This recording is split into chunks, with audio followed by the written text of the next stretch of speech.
Hey everyone, and welcome back to Bleach Brave Souls, and I'm still hyped, guys, from the announcement yesterday that K-Lab will be accessing the manga characters and manga content for Bleach Brave Souls, and, what this could possibly mean for the future of Bleach in general. So, since I'm so hyped, I decided to do a top 10 most anticipated characters from the 1,000-Year Blood War arc. There's just so many characters in this particular arc. So here we go, guys. Bleach Cowboys top 10 most anticipated characters for Bleach Brave Souls. And keep in mind that this is my personal top 10 and not like a top 10 list of the best characters from that arc. This is just the characters I like the most, alright? So don't destroy me in the comments. In at number 10 is none other than Stern Ritter H, the Heat, Basby. And while this character's abilities are relatively simplistic, he does use a variety of fire-based attacks, what with his burner finger 1, 2, 3, all fingers. I think they'll translate very well into the game. So I'm expecting some very flashy animations and a pretty exciting special as well. I'm also a big fan of this character's personality and his backstory. Basby, he's kind of a cocky character, and he's always looking for a fight. In a way, he's very similar to Renji, in my opinion. But at the same time, he's one of those characters who, he wasn't naturally gifted with his abilities and things like that. He did have some ability for the Quincy techniques, but at the end of the day, he did kind of have to struggle to get where he eventually wound up being. So, Basby at number 10, for sure. At number 9, I'm going to have to go with Zaraki Kenpachi, which admittedly is probably going to piss a lot of people off. But, number 9 is a pretty high rank considering how many characters are in this 1,000-Year Blood War arc. The thought of a manga arc Kenpachi in this game is just unbelievably hype for me, personally. The best part of it is that we could potentially see 2 versions of Zaraki Kenpachi, because he does have a Shikai form and a Bankai form, which both are pretty distinctive and could be done in totally unique ways. But oh my god, guys, can you imagine how hype a Bankai Kenpachi in Bleach Brave Souls would be? I mean, first of all, he's got to be made OP AF. But I'm kind of thinking that they would do him as a strong attack damage character, just because his weapons are so massive, and I feel like it would be perfect for that. And maybe even give him a new mechanic, Triple Frenzy, because it's Bankai Kenpachi, There really doesn't need to be more said than that. Bankai Kenpachi, Zaraki Kenpachi in at number 9 for most anticipated characters. Moving on to number 8, we have Royal Realm Renji, Triple R. And the vice captain of Squad 6 is always going to have a spot on any top 10 list of mine. He's probably one of my favorite characters in the series, but make no mistake, he's definitely earned the spot. With his training in the Royal Realm, Renji's Bankai is probably about 20 times or more stronger than it was in its original form. I love the aesthetic of it. I love the one arm wielding a giant blade and the other being a giant arm, a giant gorilla arm, I'm assuming. It just looks beastly, bottom line. It just looks like it can do some serious damage. And let's not forget that it's Renji who defeated Mask de Masculine, and this Stern Ritter, he bodied a lot of people in the manga. He bodied 2 captains who went Bankai, Rose and Kensei, and he bodied a bunch of vice captains off screen. And Renji was able to come in there and pretty much one-hit him once he went into his Bankai form. And despite what you may want to say about Mask de Masculine, he was a formidable opponent. So Renji in at number 8. Number 7 on the list has to go to Bankai Yamamoto. Bankai Yamamoto, what? I'm not going to go into, all the abilities of his Bankai, because, to be honest, that could be a separate video in itself. But I just hope that K-Lab does the old man justice for once. All of his previous versions have been kind of underwhelming, and this is their chance to redeem themselves and make us a very a great version of Yama that does the character justice and has all the flashy fire effects and everything of that nature. His Bankai does do a lot of things, so it'll be tough to weed out what they should use and what they can probably skip. Maybe they could even do different versions of the Yama Bankai. They do 4 different versions of it because it has 4 different abilities. I don't know. The potential's out there, guys. For a hype AF Yamamoto. And he should be OP because this guy, man, this guy is probably one of, well, there's no question, he's one of the strongest Shinigami born ever in 1,000 years. He founded the Gotei 13. You know, you could make an argument that there are certain, you know, Zero Guard members that are as strong as him, but no one can doubt that he's at or near the top of Shinigami. And he does need to have a proper OP, powerful, flashy version. You know, keep in mind that there also might be the possibility of a past Yamamoto, because we do see a little bit of a past Yamamoto where he was younger in the flashback with Chojuro. So, you know, keep that in the back of your mind. They could go there, metal exchange, something like that. I don't know. Yamamoto, number 7. Alright, so next up in the number 6 position, I have the past 10th squad captain, Ichigo's dad, Captain Isshin Shiba. Now, I'm not really sure why I really like this character, but I remember when he was revealed in the manga that I was hype as fuck. I thought it was the coolest shit to see Isshin, you know, in his younger days, wearing the captain coat, being the captain of Squad 10, you know, having Matsumoto as his vice captain. Having Toshiro as his vice captain. It was just kind of epic for me. I thought it was cool as shit. But at the same time, we don't really know a lot about his abilities. We do know that they are somewhat fire-based. He also has an attack that utilizes his own blood, so he can, like, you know, take his blood and you know, spit it out, and it turns into fire or something like that. We don't really see too much from his actual Shikai and Bankai. But we do know it's fire-based. I mean, and that's about it, really. But Isshin is just an awesome character in general. You know, 90% of the time, he's silly, he's goofy, he's kind of a comedy relief guy. But you know that this character has a past. He knows a lot about the events around Aizen, and he can get serious when it's necessary. This is the man who's able to fight Hogyoku Aizen, you know, one-on-one, which is, you know, speaks a lot about his abilities. And, you know, he's boys with Kisuke and Yoruichi. He knows what's going on, and even though he acts like a fool, he's very confident, and he's a very hyped character, guys, at least for me. So number 6 is Isshin Shiba, Captain Isshin Shiba. So at number 5, we have our first Zero Squad member, and it should be no surprise who I'm going to pick. It's got to be Ichibei, the eyeball monkey. This guy easily rivals Yamamoto in terms of strength and power. That is totally up for debate. I mean, I don't think you can really compare the two because they have different kinds of abilities. Yama is more of a pure power Zanpakuto type, and Ichibei is kind of more of you know, it's kind of more hacks, if you know what I mean. But in the manga, his fight with Yuachi was probably one of the most epic battles in the arc itself, and you know, I love the concept and the aesthetic of his powers. How he wields the ink, you know, and how it just like makes everything black, or it turns everything into darkness. It's just a freaking really beautiful aesthetic, and I do like what it does as well. The power to manipulate names and you know, turn your abilities into something that doesn't really hurt you anymore. It's just very interesting to me, and it should make for some very awesome in-game character animations. You know, he has that ability where, you know, the castle of I guess it's a temple composed of black ink, you know, rises up in the background behind it.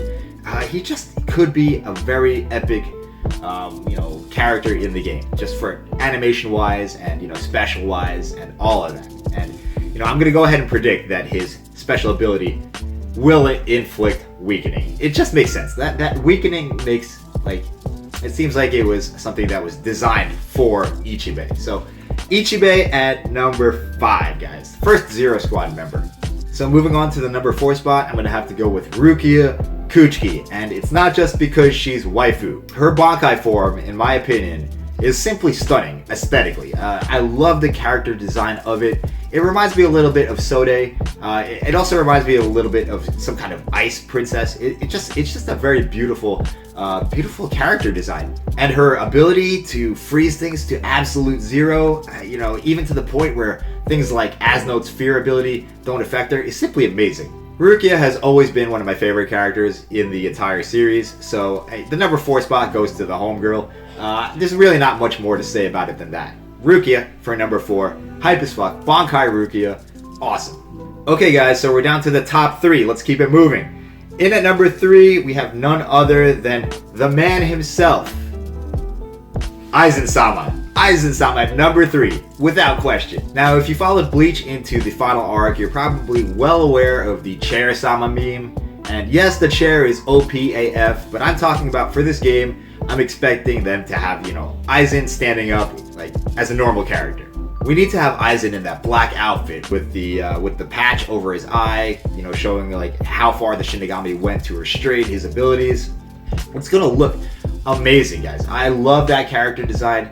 It's just badass all around. And quite frankly, I think that Aizen might be the most badass character in the entire series. He's a beast. This guy is a beast. The man is effectively immortal. He can defeat people just by flexing his Ryatsu while bound to a chair. He probably could have shot down the entire Soul Palace with his Ryatsu alone. What else, guys? He can manipulate your sense of reality.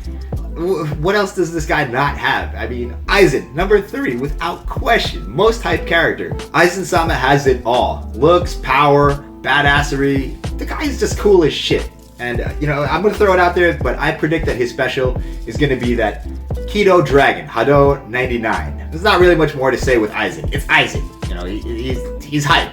Aizen and hype, they might as well just substitute one word for the other. So I've already mentioned several amazing characters, but in at number 2, I am going to have to put my favorite female character in all of Bleach. I know in the past that I've said that Rukia and Nell are my favorites, but that's only pertaining to the anime. But now that we're going into the manga content, I can officially announce Bambietta Basterbean, Stern Ritter E, The Explode, as my favorite character, my favorite female character in the Bleach universe. And not so much for her powers and abilities, though I do like those. It's more for her character design and her personality. I love the fact that she's kind of psychotic and bloodthirsty, and she's the leader of the female Stern Ritters, or the Fem Ritters as people like to call them. Now, does that make me a weirdo? I don't know, I'll leave that up for you to decide, but I do also love her character design with the Stern Ritter cap and the short cape and the long black hair. I just love the way that she looks in the manga, the way Kubo draws her, and the facial expressions. It's kind of that smirking, I'm gonna destroy you look, but I'm gonna have fun while doing it. So Bambietta, I'm not gonna say she's waifu because she might be a little bit too crazy to be waifu, but definitely my favorite female character in the entire series, and I'm very excited to see what they do with her in the game. Alright, so guys, we're moving on to number 1, and I don't think anyone at all that has watched my channel will be surprised by my number 1 pick.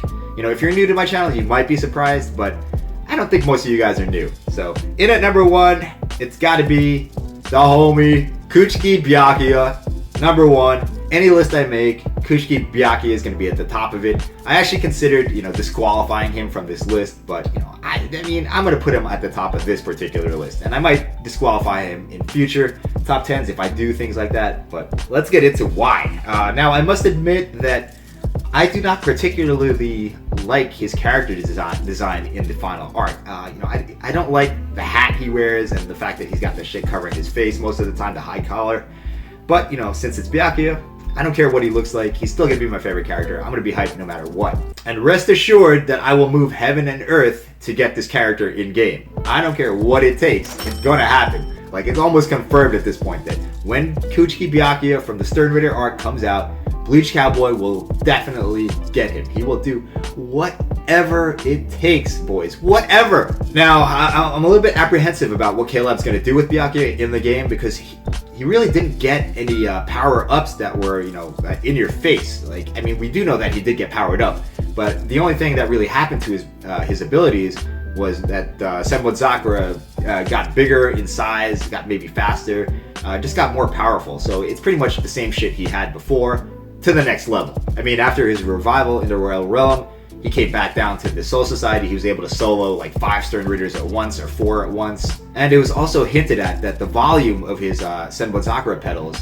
like his Shikai, now resembled his Bankai. So that is the amount of increase that he had in his Senbonzakura abilities. But anyway, there's still a lot of different things you could do with a versatile power such as Senbonzakura. And I'm sure Caleb will come through and make the character visually very appealing. Most of his other versions have been like that. They've always been aesthetically very impressive. The only problem is that, every Byakuya has kind of been a little bit underpowered, in my opinion. I feel like, you know, he's not powerful enough for, you know, how powerful he is in the series, how popular he is. You know, it's usually the more popular characters that become OP, but I feel like Byakuya has not been given fair treatment in that particular regard.